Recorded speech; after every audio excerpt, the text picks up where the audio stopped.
안녕하세요. 노무법인 태열의 김성종 노무사입니다. 이번 영상은 근로자의 입장에서 말씀을 드리겠습니다. 여러분 갑자기 직장에서 내일부터 나오지 마세요라는 말을 들어본 적이 있으신가요? 물론 그런 일이 있으면 안 되겠지만 언제든 나나 내 주변에서 일어날 수 있는 일입니다. 성실히 일해왔는데 하루아침에 직장을 잃는다면 얼마나 황당하고 두려울까요? 이런 경우 상당수가 부당한 해고에 해당합니다. 오늘 근로자 입장에서 부당해고를 당했을 때 어떻게 대응해야 하는지 단계별로 아주 구체적으로 알려드리겠습니다.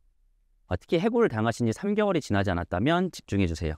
먼저 부당해고의 정의부터 짚고 넘어가야 합니다. 근로기준법 제23조에서는 사용자가 근로자를 해고하려면 정당한 이유가 있어야 한다고 규정을 하고 있습니다. 그런데 여기서 말하는 정당한 이유란 단순히 사업주가 마음에 안 든다거나 매출이 줄었다는 추상적인 이유는 절대 포함되지 않습니다. 예를 들어서 이런 경우는 부당해고입니다. 회사 실적이 안 좋다고 하면서 특정 직원만 골라서 해고하는 경우, 상사의 눈밖에 났다는 이유로 인사조치가 아닌 해고를 하는 경우, 또 근거 없는 징계 사유를 들이밀며 서류를 꾸며서 해고하는 경우가 있습니다. 반대로 정당한 해고 사유에 해당하는 경우도 있습니다. 회사의 경영상 위기 때문에 불가피하게 구조조정이 필요한 경우, 또 근로자가 반복적으로 심각한 근무 태만이나 횡령, 폭행 같은 중대한 잘못을 저지른 경우입니다. 하지만 이런 경우에도 반드시 적법한 절차를 거쳐야 합니다. 사유와 절차 둘 다 충족되어야만이 정당한 해고로 인정이 되는 거죠. 많은 분들이 놓치는 부분이 바로 절차적 정당성입니다. 해고를 하려면 사용자는 최소 30일 전에 예고를 해야 합니다. 징계위원회에서 해고를 의결한 경우도 마찬가지입니다. 그렇지 않으면 30일분의 통상임금을 지급을 해야 하고, 또 중요한 건 반드시 서면 통지를 해야 한다는 점입니다. 말로만 그만 나오라는 건 효력이 없습니다. 법에서는 해고 사유와 시기를 서면으로 적어서 통보하도록 명시하고 있기 때문입니다. 실무에서 자주 보는 케이스는 이렇습니다. 사업주가 카톡이나 전화로 내일부터 나오지 말라고 통보하는 경우인데 이런 건 명백히 절차 위반입니다. 또는 그냥 월급을 안 주고 출근을 막는 경우도 있습니다. 이것도 역시 사실상의 해고로 인정이 됩니다. 그러면 부당해고를 당했을 때 반드시 해야 할 첫 번째는 무엇일까요? 근로자분들이 가장 많이 실수하는 부분이 바로 증거를 남기지 못하는 것입니다. 사장님이 그냥 말로 했다, 이거는 나중에 입증이 굉장히 어렵습니다. 따라서 해고 통보를 받으면 즉시 증거를 확보해야 합니다.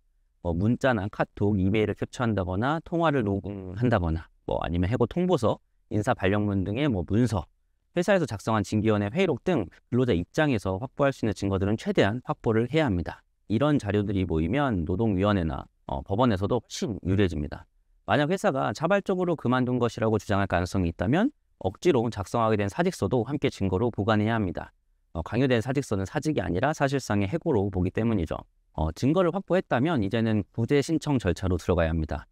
부당해고 구제 신청은 반드시 해고일로부터 3개월 이내에 노동위원회에 접수를 해야 합니다. 이 기간을 넘기면 아무리 억울해도 구제를 받을 수가 없습니다. 노동위원회는 해고를 당한 근로자와 사용자가 부당해고 구제 신청 이유서와 답변서를 수회 제출을 하고 신문회의를 거쳐서 사용자의 해고가 정당한지를 판단합니다. 만약 부당해고로 인정이 된다면 두 가지 구제 명령이 내려집니다.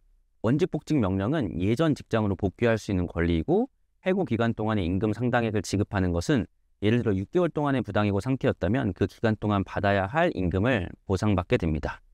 두 가지 모두를 선택해도 되고 임금 상당액만 받고 실제로 복귀하지 않으셔도 됩니다. 세 번째는 임금 체불 여부를 확인하는 것입니다.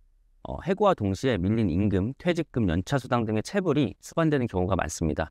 예를 들어 당장 나가라고 하면서 퇴직금도 안 주는 경우가 있죠. 이럴 때는 고용노동청에 진정을 넣어서 체불 분품을 청구할 수 있습니다. 또한 부당해고와 임금체불은 별개의 절차입니다. 즉 노동위원회에는 해고 문제를, 또 고용노동청에는 임금 문제를 각각 제기한다는 점을 잊지 마셔야 합니다. 이제 자주 하는 오해들이 있는데 첫 번째는 사직서를 억지로 썼으니 이제 끝난 거 아니냐? 아닙니다. 강요나 협박으로 쓴 사직서는 효력이 없습니다. 오히려 해고로 간주돼서 구제를 받을 수 있습니다. 두 번째, 심할서를 여러 번 썼으니 이제 해고해도 되는 거다. 이것도 오해입니다. 심할서 몇 장만으로는 해고의 정당성이 인정되지 않습니다. 해고는 근로자의 생계를 위협하는 중대한 조치이기 때문에 단순한 문책 차원에서의 심할서와는 전혀 다른 문제입니다. 세 번째로, 한 달 전에 예고했으니 무조건 정당한 해고다. 이 역시 틀렸습니다.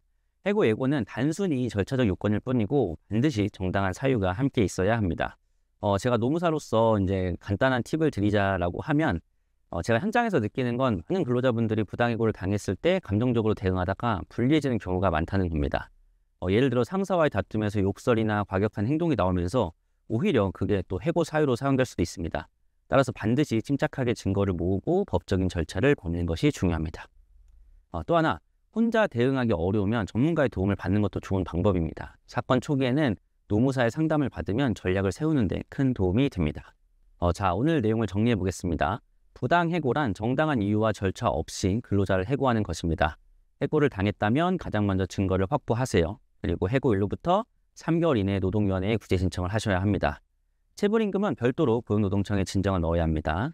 그리고 자발적 사직처럼 꾸며낸 경우에도 해고로 인정받을 수 있습니다. 혹시 지금 부당해고를 당하고 막막한 상황에 계신가요? 혼자 고민하지 마시고 오늘 말씀드린 절차대로 차근차근 준비해 보시기 바랍니다. 증거를 확보하고 노동위원회 구제 신청을 반드시 기한 내에 진행을 하세요.